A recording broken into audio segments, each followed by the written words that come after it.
Hello everyone. Last video में हम बात कर रहे थे फाइलोजेनेटिकल क्लासिफिकेशन की।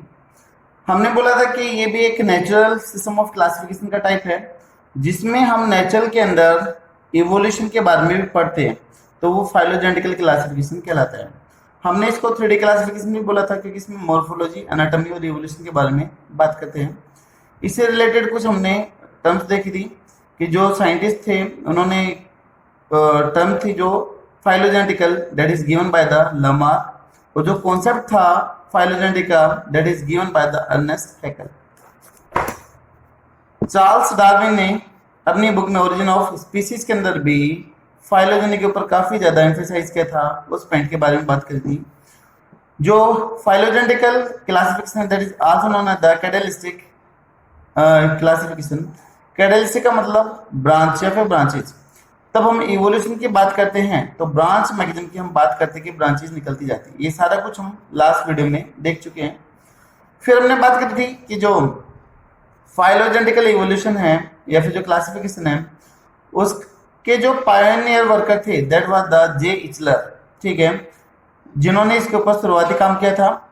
एंगलर और प्रेंटल ने जो बुक थी उनकी डाई नेचुरलिस्टिक फैमिलीज, जो उसके 23 वॉल्यूम थे, उन्होंने इसके अंदर इसको डील किया था। उसके बाद में हमने देखा था कि ये दो फेमस नेम हैं हचिंसन एंड द तख्ताजान, जो मोस्ट एडवांस कॉन्सेप्ट को डील करते हैं ऑफ द फाइलोजेनी, ठीक है, यहाँ तक हम देख चुके थे।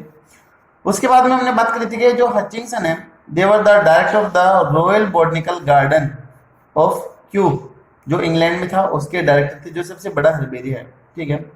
इनकी जो बुक थी फैमिलीज ऑफ फ्लोरिंग प्लांट्स, इसके 2 वॉल्यूम थे। फर्स्ट वॉल्यूम में किसके बारे में बात करी थी? डाइकोटिलेडोन प्लांट्स की, और जो सेकंड वॉल्यूम था उसके अंदर इन्होंने बात करी थी किसकी? मोनोकोटिलेडोन प्लांट्स की बात करी थी। और ये दोनों वॉल्यूम कब आए थे? 1934 के अंदर आए थे। बट जो कुछ प्रिंसिपल थे उनके बेसिस पे इन दोनों वॉल्यूम को या फिर इस बुक को रिवाइज किया गया फिर से 1959 के अंदर। तो ये बुक 2 बार छपी, ठीक है, एक बार 1934 में, एक बार 1959 के अंदर रिवाइज होने के बाद में आई। इतना सारा कुछ हमने लास्ट वीडियो के अंदर देख लिया था। अभी हमें इसको आगे कंटिन्यू करना है। हम बात कर रहे थे टैक्सोनॉमी और उसके ब्रांचेस की, तो मेन हम 3 टाइप्स देख चुके हैं। अभी जो और डिफरेंट टाइप्स है हमें उनके बारे में बात करनी है, ठीक है। तो नेक्स्ट वन जो आ जाएगा, नेक्स्ट वन जो टाइप है दैट इज न्यूमेरिकल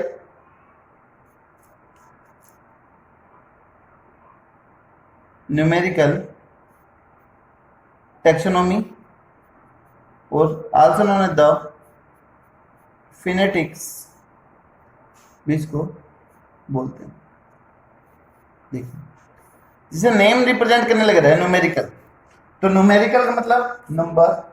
यहाँ पर तब हम टैक्सोनॉमी या फिर क्लासिफिकेशन की बात करेंगे तो हम बहुत सारे कैरेक्टर को एक साथ में डील करते हैं, ठीक है, बहुत सारे कैरेक्टर को हम एक साथ में डील करेंगे और फिर लास्ट में जाके कितने सिमिलर कैरेक्टर है कितने डिसिमिलर कैरेक्टर है उनको काउंट करके फिर लास्ट में क्या कर देंगे? क्लासिफाई कर देंगे, ठीक है। तो इस न्यूमेरिकल या फिर फिनेटिक्स के अंदर क्या बोलेंगे हम? We use numerical method for evaluation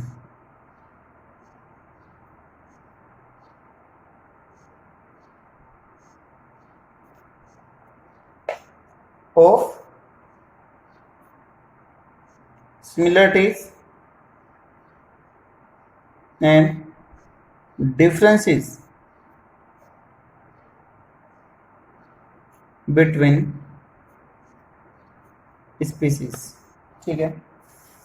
हम इसके केस में जो सिमिलरिटीज और डिसिमिलरिटीज है उसको इवेलुएट करेंगे, उसको हम स्टडी करेंगे और फिर लास्ट में जाके उनको काउंट करके क्लासिफाई कर देंगे। और इसमें बहुत सारे सिमिलरिटीज को, बहुत सारे कैरेक्टर को एक साथ में स्टडी करते हैं। और ये एक बार कंपटीशन एग्जाम में क्वेश्चन आया था कि हम किस ब्रांच के अंदर बहुत सारे कैरेक्टर को एक साथ में स्टडी करते हैं by the help of the computer. तो आंसर आएगा दैट इज द फिनेटिक्स। तो difference between the species with the help of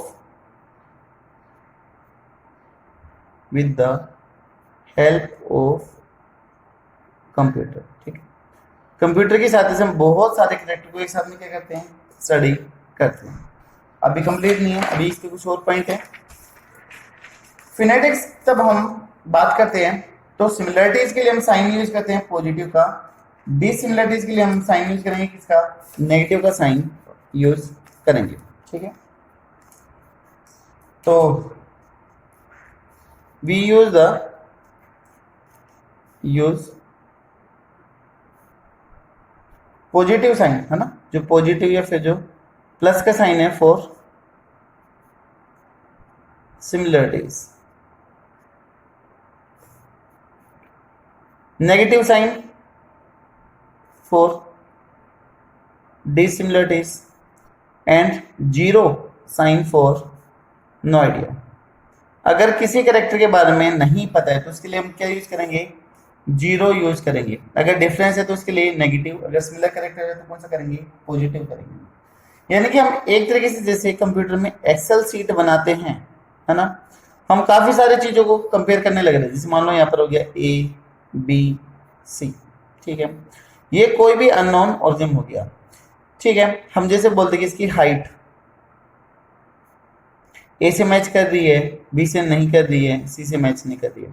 मैं बोलूँ इसका कलर किस से मैच कर रहा है, ए से मैच कर रहा है, बी से नहीं कर रहा है, सी से करने लग रहा है। ठीक है, उसके बाद में मैं बोलूँ वेट ए से मैच कर रहा है, बी से नहीं कर रहा है, सी से नहीं कर रहा है। तो ये जो अननोन स्पीसीज है वो सबसे ज्यादा किसके साथ में मैच करने लग रही है, ए के साथ में मैच करने लग रही है। तो इस तरीके से हम 100 ऑफ कैरेक्टर को एक बार में ही कंप्यूटर की सहायता से स्टडी कर सकते हैं या फिर कंपेयर कर सकते हैं। ठीक है, तो can compare 100 of character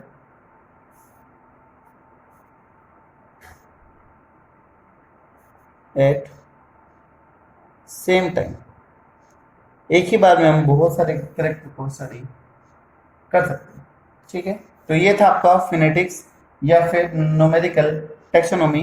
numerical इसलिए बोला क्योंकि इसमें हम काउंटिंग करते हैं कि कितने कैरेक्टर मैच हो रहे हैं। 100 में से जैसे मान लो 80 मैच हो रहे हैं, 10 कैसे हैं डिसिमिलर है, 10 ऐसे हैं जिसके बारे में हमें आइडिया नहीं है, तो हम यहाँ पर काउंटिंग की बात करते हैं, तो इसलिए यहाँ पर बात आ गई न्यूमेरिकल। ठीक है, कुछ और टैक्सोनॉमी के ब्रांचेज हैं उनको भी हम देख लेते हैं। ठीक है, जैसे कि अल्फा टैक्सोनॉमी, अल्फा या फिर क्लासिकल टैक्सोनॉमी। ठीक है, ये सिर्फ किसके बारे में डील करेगा, deal only about on the external morphology of the plant. तो based on only external appearance of plants, plants की सिर्फ एक्सटर्नल अपीयरेंस के ऊपर ही बेस्ड होगा। ठीक है, एनाटॉमी के बारे में बात नहीं करेगा। जैसे कि अल्फा कौन सा हो गया, ये आर्टिफिशियल ही होगी। अल्फा कौन सा, ये आर्टिफिशियल, लेकिन आर्टिफिशियल में हमने सिर्फ एक या दो ही कैरेक्टर के बारे में बात करी थी, इसमें हम काफी की बात करते हैं। ठीक है, दूसरा आ गया आपका बीटा टैक्सोनॉमी। बीटा टैक्सोनॉमी के अंदर हम एक्सटर्नल मॉर्फोलॉजी की तो बात करेंगे, इसकी तो बात करेंगे, इसके साथ में हम इंटरनल कैरेक्टर को भी डील करते हैं, इंटरनल कैरेक्टर्स को भी डील करते हैं, जैसे कि एम्ब्रियोलॉजी हो गया और साइटोलॉजी हो गया, वो भी यहाँ पर हम डील करेंगे। तो मतलब कि हम एनाटॉमी को डील करेंगे। तो बीटा किसके सिमिलर, नेचुरल, यानी कि ये नेचुरल क्लासिफिकेशन हो गया। ठीक है, तीसरा देखिएगा omega taxonomy, omega taxonomy. Omega taxonomy widest scope है जो सारी इंफॉर्मेशन को डील करेगा, चाहे वो इंटरनल हो, चाहे एक्सटर्नल हो, चाहे फंक्शन हो, हर एक चीज के बारे में वो बात करेगा। ठीक है, तो वाइडेस्ट स्कोप ऑफ टैक्सोनॉमी, ठीक है। तो it deal about all information about plant के बारे में जितने भी इंफॉर्मेशन है वो सारी की सारी इस टैक्सोनॉमी के अंदर इंक्लूड हो सकती है, ठीक है। तो ये आ गया ओमेगा जो सबसे ज्यादा वाइडेस्ट स्कोप को डील करता है। Next one is the chemo taxonomy, highly important. Chemo taxonomy, जिसे नेम रिप्रेजेंट करने लग रहा है कीमो, तो कीमो का मीन यहाँ पर क्या होगा, केमिकल होगा, जो केमिकल के ऊपर बेस्ड होगा, ठीक है। तो base upon chemical constituents of plants, के प्लांट के अंदर कौन कौन से केमिकल हैं उनके बेसिस पे हम स्टडी करके इसको क्लासिफाई कर सकते हैं, ठीक है। तो जैसे केमिकल किस किस चीज के लिए रेस्पॉन्सिबल हो जाएंगे, रेस्पॉन्सिबल फॉर द फ्रेगनेंस, जो स्मेल होती है अच्छी, उसके ऊपर टेस्ट, और टेस्ट भी कैसा, वेरियस फॉर्म, जो अलग अलग फॉर्म है, कोई बीटर है, कोई स्वीट है, कोई शोर है, उसके ऊपर, ठीक है। तो ये हो जाएंगे। जो इसका फ्रेगनेंस है या फिर जो टेस्ट वगैरह है वो किसके ऊपर डिपेंड करते हैं, ड्यू टू एल्केलॉइड, ये भी आएंगे, कैटेनॉइड्स जो पिगमेंट देने के लिए रेस्पॉन्सिबल है वो भी इस कीमो टैक्सोनॉमी के अंदर आ जाएंगे, टैनिन, इसके अलावा और भी रेजिन वगैरह जो एरोमेटिक कंपाउंड वगैरह है वो भी इसके अंदर इंक्लूड होंगे। तो इसमें जो केमिकल हैं वो हम यहाँ पर स्टडी करते हैं और उसी के अकॉर्डिंग हम यहाँ पर क्या करते हैं, प्लांट्स को डील कर सकते हैं, ठीक है। यहाँ पर कुछ एग्जाम्पल हैं जो कंपटीशन एग्जाम के लिए जरूरी है कि किस प्लांट ग्रुप में ये मिलते हैं, जिसे हम बोलते हैं क्रिस्टल, किसके, of calcium oxalate and calcium carbonate, calcium oxalate and the calcium carbonate. इनके जो क्रिस्टल हैं, इनके जो पार्टिकल है वो कहां पर मिलेंगे, तो these are present in genus, एक दैट इज जीनस, याद होगा स्पीसीज से बड़ी जो टर्म थी दैट इज द जीनस, और जीनस का नाम है दैट इज द फिलोडेंड्रोन, क्या नाम है, फिलोडेंड्रोन, ठीक है। फिलोडेंड्रोन के अंदर कैल्शियम कार्बोनेट या फिर कैल्शियम ऑक्जेलेट के क्रिस्टल्स मिल सकते हैं। कुछ प्लांट के एग्जांपल जिनके अंदर ये क्रिस्टल्स मिलते हों, तो example of plants which contain these different type of chemicals of calcium carbonate and the calcium oxalate। तो प्लांट्स के एग्जांपल आ जाएगा जैसे कि oxalis,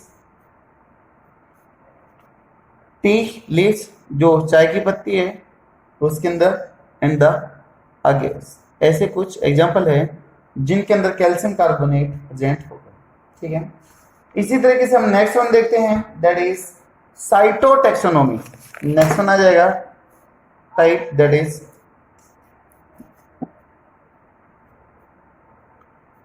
cytotaxonomy, cytology, study of the cell. Cytotaxonomy, तब हम सेल को स्टडी करें और उसी के बेसिस पे हम क्लासिफाई कर दें तो वो कहलाएगा आपका साइटोटैक्सोनॉमी कहलाएगा, ठीक है। तो when we use the cytological या फिर ओब्लिक करके cell characters of plants in classification is known as the cytotaxonomy, ठीक है। तब हम सेल और इसके डिफरेंट डिफरेंट पार्ट्स को स्टडी करें क्लासिफाई करने के लिए तो वो कहलाएगा आपका साइटोटैक्सोनॉमी कहलाएगा। ठीक है, इसमें कौन कौन सी चीजें इंक्लूड होती है? तो फॉलोइंग कैरेक्टर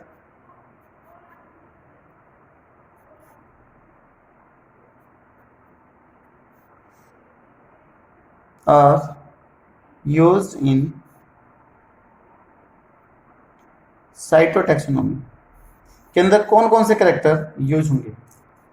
पहला जाएगा इसमें क्रोमोसोम नंबर, क्रोमोसोम नंबर कि किसी प्लांट में 20 है, किसी में 40 है, किसी में कितने, उनके बेसिस पे भी हम स्टडी कर सकते हैं। हाईएस्ट नंबर ऑफ क्रोमोसोम बताइएगा, कंपटीशन एग्जाम में पूछा गया क्वेश्चन।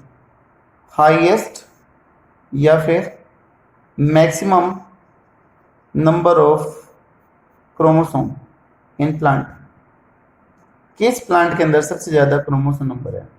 आपको हिंट भी दे देता हूं, 1260 क्रोमोसोम है प्लांट की एक सेल में। तो एग्जांपल है दैट इज ओफियोग्लोसम। ओफियोग्लोसम जो टेरिडोफाइट है, उस प्लांट के सेल में 1260, कुछ बुक के अंदर 1262 भी दे रखा है। ठीक है, तो मैक्सिमम नंबर है। Second, chromosome morphology. मॉर्फोलॉजी का मतलब कि जो क्रोमोसोम है वो कैसे दिखाई देगा, तो क्रोमोसोम का इसमें साइज भी आ जाएगा, उसकी लेंथ भी आ जाएगी, आर रेशियो भी आ जाएगा। आर रेशियो आपको याद होगा, पी और क्यू रेशियो तुम निकालते हैं तुम। और इसके साथ में प्राइमरी एंड सेकेंडरी कंस्ट्रक्शन की बात कर देंगे। आपने प्राइमरी और सेकेंडरी कंस्ट्रक्शन पढ़ी होगी 9th क्लास में भी, और इवन आगे भी पढ़ोगे। जो ये क्रोमोसोम के बीच का जो पार्ट है जिसको आप सेंट्रोमियर बोलते हो, ठीक है, सेंट्रोमियर, दैट इज प्राइमरी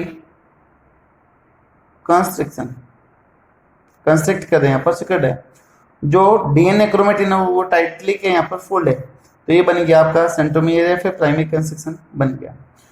कुछ क्रोमोसोम में यहाँ पर एक कंस्ट्रक्शन और बन जाता है, ठीक है, कुछ में होगा, that is known as the secondary construction, also known as the NOR, nucleolus organising region. ये वही रीजन है जो न्यूक्लियोलस को बनाने के लिए क्या है, हेल्पफुल है। ठीक है, हमारे अंदर किस किस क्रोमोसोम में सेकेंडरी कंस्ट्रक्शन मिलता है? तो क्रोमोसोम नंबर 13, 14, 15, 21 एंड 22, ये 5 क्रोमोसोम है जिसके अंदर सेकेंडरी कंस्ट्रक्शन होगी, बाकी के अंदर नहीं होगी। ठीक है, थर्ड पॉइंट, इसके अंदर हम साइटोटैक्सोनॉमी के अंदर क्रोमोसोम बिहेवियर भी पढ़ेंगे।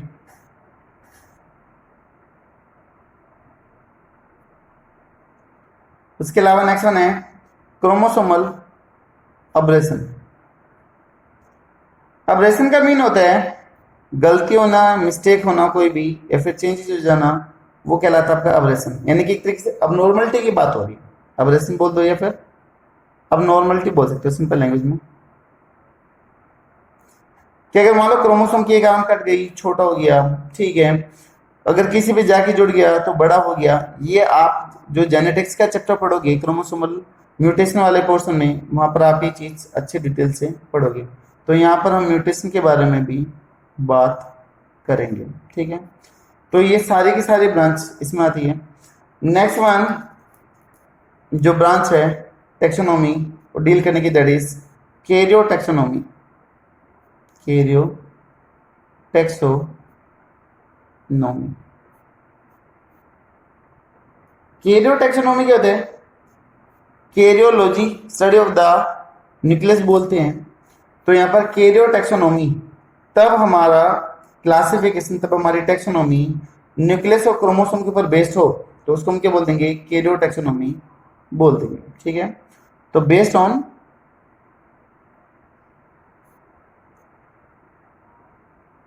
Characters of nucleus and chromosome, nucleus और क्रोमोसोम के ऊपर ये बेस होगा। और इसमें जो सबसे जरूरी जो चीज हम स्टडी करते हैं कैरियोटैक्सोनॉमी में, that is the bending pattern of the chromosome. Chromosome के ऊपर दो तरीके के बैंड होते हैं, dark band and the light band. कितने नंबर में है, कितने डिस्टेंस है, कितने रोड है, वो सारी की सारी चीजें हम उसके अंदर डील करते हैं। तो pattern of chromosomal bending, band है ना, dark band and light band is the most specific character,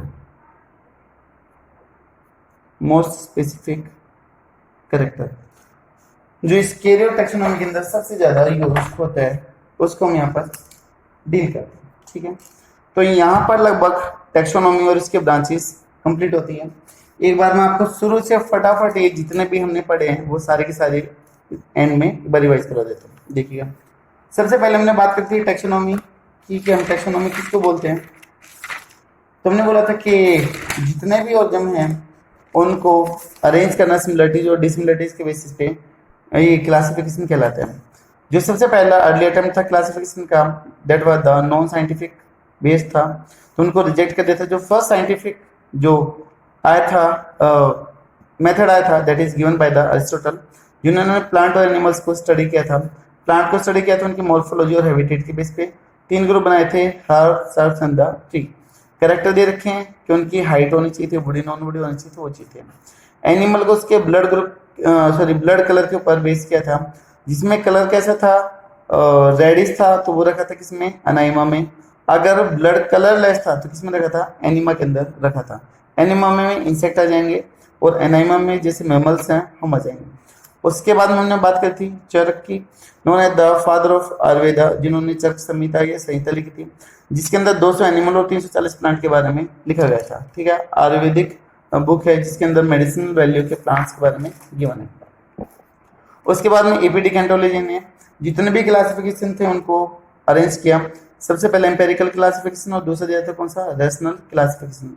जो इंपेरिकल था वो भी एक तरीके का नॉन साइंटिफिक था, बट इसका फायदा ये वो था कि प्लांट को लिस्टिंग बेस पे हम अरेंज कर पाए थे, आसानी से उनको स्टडी कर पा रहे थे। ठीक है, तो based on the alphabetical order A to Z।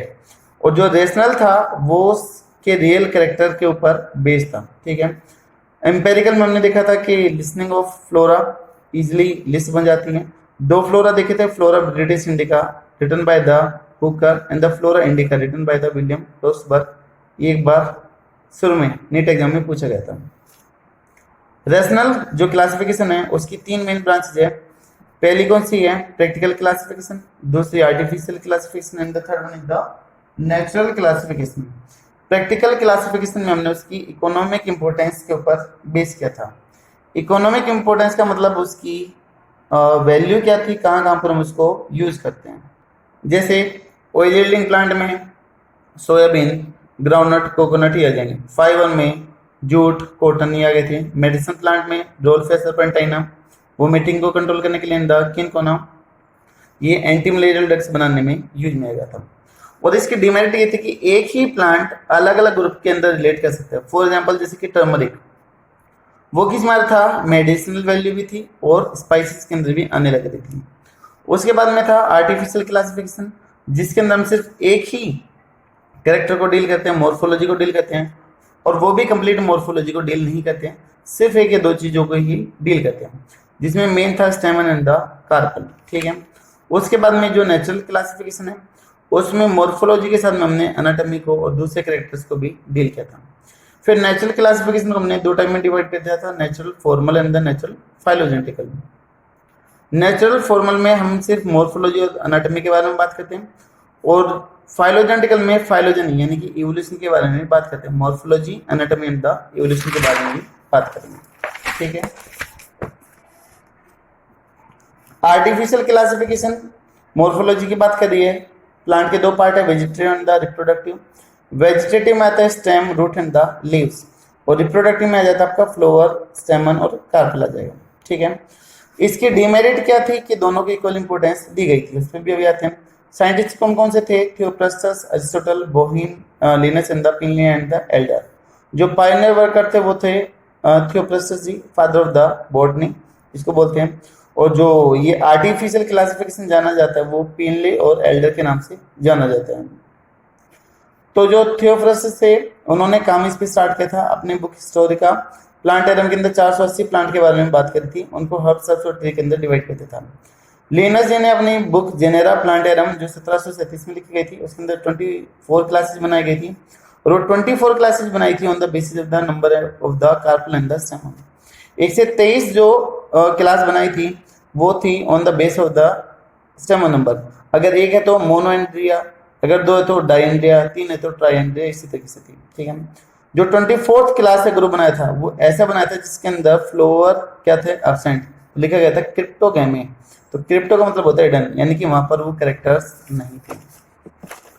Drawback की हमने बात करी थी, इसको आप 1D क्लासिफिकेशन भी बोलते हो। इसमें रिप्रोडक्टिव और वेजिटेटिव दोनों को इक्वल इंपॉर्टेंस दी गई थी। तब हमने पढ़ा था कि जो वेजिटेटिव है वो फास्ट चेंज करते हैं और जो रिप्रोडक्टिव वो स्लो चेंज करते हैं। ठीक है। इसने इवोल्यूशन के बारे में बात नहीं करी थी, एनाटॉमी के बारे में भी बात नहीं करी थी, तो इसलिए इसकी काफी ढेर सारी कमियां थी। उसके बाद में दूसरा नेचुरल सिस्टम ऑफ क्लासिफिकेशन, जो सबसे ज्यादा एडवांस या सबसे ज्यादा एक्सेप्टेबल है, मोस्ट एक्सेप्टेबल है, ये मोस्ट एक्सेप्टेबल है। ये morphology, anatomy, cellular, embryology, physiology इनके ऊपर बेस था। तो मॉर्फोलॉजी के साथ में एनाटॉमी को भी डील करें तो 2 मेन कैरेक्टर हो गए, तो दैट्स व्हाई इन्होंने द 2 डायमेंशनल क्लासिफिकेशन। ठीक है। इसमें ये ऑर्गन की नेचुरल एफिनिटी यानी कि उनका जो नेचर है या फिर जो इसके कैरेक्टर उनको सभी को डील करते हैं, और तब के आर्टिफिशियल में ऐसा नहीं था। इसके जो पायनियर वर्कर थे जोनरे थे। ठीक है। फेमस नेम में एपीडी कैंडोले आ जाएगा, जोरेसी आ जाएगा, बेंथमोर हुकर आ जाएगा। इसमें जो फेमस नेम है वो किसका? बेंथमोर हुकर का आता है, जिन्होंने अपनी बुक जेनेरा प्लांटेरम के 3rd वॉल्यूम के अंदर इन सभी की बात करी थी और 202 फैमिलीज को डिस्क्राइब किया था। जो 202 फैमिलीज थी उनको 2 मेजर ग्रुप के अंदर डिवाइड किया था, क्रिप्टोगैमी एंड द फिनेरोगैमी। क्रिप्टोगैमी जो हिडन थे, क्रिप्टोगैमी के अंदर एल्गी, ब्रायोफाइटा, टेरिडोफाइटा ये आएंगे। फिनेरोगैमी के अंदर जिसके अंदर रिप्रोडक्टिव पार्ट सीड्स वगैरह पेयर होंगे वो आ जाएंगे। तो इसमें गैमोसेप्ले, डाइकोटिलिडनी और मोनोकोट ये आ जाएंगे। ठीक है। डाइकोटिलिडनी के 3 ग्रुप बनाए गए, पॉलीपेटले, गेमोपेटले एंड द मोनोक्लेमाइडे था ये। इनके नंबर ऊपर मैं पहले लिख चुका हूँ। जिम्नोस्पर्म की सिर्फ 3 फैमिली को एक्सप्लेन किया था, डाइकोट की 165 और जो मोनोकोट थे उसके 34 फैमिलीज को डिस्क्राइब किया था। गेमोपेटले के कैरेक्टर लिख लिए थे। लास्ट वन था 3rd type, that is the phylogenetical classification, जहां से हमने आज का ये वीडियो स्टार्ट किया था, जो इवोल्यूशन के बारे में भी बात करते हैं। तो मॉर्फोलॉजी, एनाटॉमी और इवोल्यूशन 3 मेन चीज है, तो दैट्स व्हाई इन्होंने द 3D क्लासिफिकेशन। साइंटिस्ट के नेम में जो टर्म है phylogenic given by the Lamarck, जो कॉन्सेप्ट था ये कि भाई ऐसा भी होना चाहिए, इवोल्यूशन के बेस पे भी होना चाहिए, वो अर्नेस्ट हैकेल ने किया। फिर ये हमने ब्रांचेस देख ली थी, और फिर हचिंगसन और तख्ताजान की बात की थी जो मोस्ट एडवांस है। हचिंगसन जी के बारे में पढ़ा था कि ये रॉयल बोटनिकल गार्डन जो क्यू इंग्लैंड में था उसके डायरेक्टर थे। इन्होंने अपनी book families of growing plants के 2 वॉल्यूम थे, जिसके अंदर फर्स्ट वॉल्यूम में इन्होंने डाइकोट के बारे में बात करी थी, सेकंड वॉल्यूम में मोनोकोट प्लांट्स के बारे में बात करी थी। रिवाइज हो गई थी ये 1959 के अंदर। फिर न्यूमेरिकल टेक्सोनॉमी जो नंबर है, जिसको हमने फिनेटिक्स भी बोला था, एक्सेल सीट बनाते हैं कंप्यूटर के अंदर, बहुत सारे कैरेक्टर एक साथ कंपेयर करते हैं और लास्ट में फिर क्लासिफाई कर देते हैं। तो इसमें हम कंप्यूटर्स का यूज करेंगे, 100 ऑफ नंबर्स को एक साथ में डील कर सकते हैं। Alpha artificial, beta natural, omega था सबसे बड़ा जिसमें हम प्लांट की पूरी इंफॉर्मेशन को डील करते हैं। कीमोटेक्सोनॉमी जो प्लांट के केमिकल के ऊपर बेस होगी, कि उसमें कौन सा केमिकल है कौन सा नहीं है, उस बेसिस पे हमने यहाँ पर कंपटीशन एग्जाम के लिए एक पॉइंट देखा था कि crystal of calcium carbonate and the oxalate present in which genus, that is the philodendron के अंदर प्रेजेंट होगा। और फिलोडेंड्रोन के अंदर कौन कौन से प्लांट आ जाएंगे? ऑक्जुलिस, टी लीव्स, अगेव ये आ जाएंगे, जिनकी लीफ काफी ज्यादा थिक होती है, मोटी होती है, जनरली ये उनमें मिलते हैं। ठीक है। हार्डनेस के लिए रिस्पॉन्सिबल है। साइटोटेक्सोनॉमी जो सेल और उसके छोटे छोटे एलिमेंट्स के बारे में डील करते हैं उसको करेंगे। इस साइटोटेक्सोनॉमी में इवन क्रोमोसोम से रिलेटेड चीजें भी आ जाएगी, chromosome number chromosomal morphology, chromosomal behaviour and the chromosomal abrasion. ये चारों चीजें किसमें थी? साइटोटैक्सोनॉमी के अंदर थी। लास्ट था कैरियोटैक्सोनॉमी, जो न्यूक्लियस के बारे में बात करती है। उसमें सबसे मेन पार्ट था कि क्रोमोसोम का जो बेंडिंग पैटर्न है, डार्क बैंड और लाइट बैंड, वो इसके अंदर हम डील करते हैं। तो ये थे सारे के सारे टैक्सोनॉमी के ब्रांचेस के टाइप्स, कि टैक्सोनॉमी में कौन कौन से टाइप आते हैं। ठीक है, आई होप शायद क्लासिफिकेशन आपको क्लियर होगा। अगर कुछ भी डाउट है तो प्लीज आप कमेंट बॉक्स के अंदर ऐड कर सकते हो। नेक्स्ट वीडियो में हम बॉटनी की कुछ ब्रांचेस के बारे में बात करेंगे, क्योंकि ये टर्म्स बार बार आगे काफी ज्यादा काम आएगी। तो हम कल के वीडियो में जितने भी मेन बॉटनी की ब्रांचेस है, जैसे कि पेडोलॉजी हो गया, एग्रोसोलॉजी हो गया, डेंडोलॉजी हो गया, फाइकोलॉजी हो गई, जो भी मेन है, वैसे तो बहुत सारी है, लेकिन जो भी मेन है 15-20 हम उनके बारे में पढ़ेंगे। ठीक है, तो थैंक यू सो मच।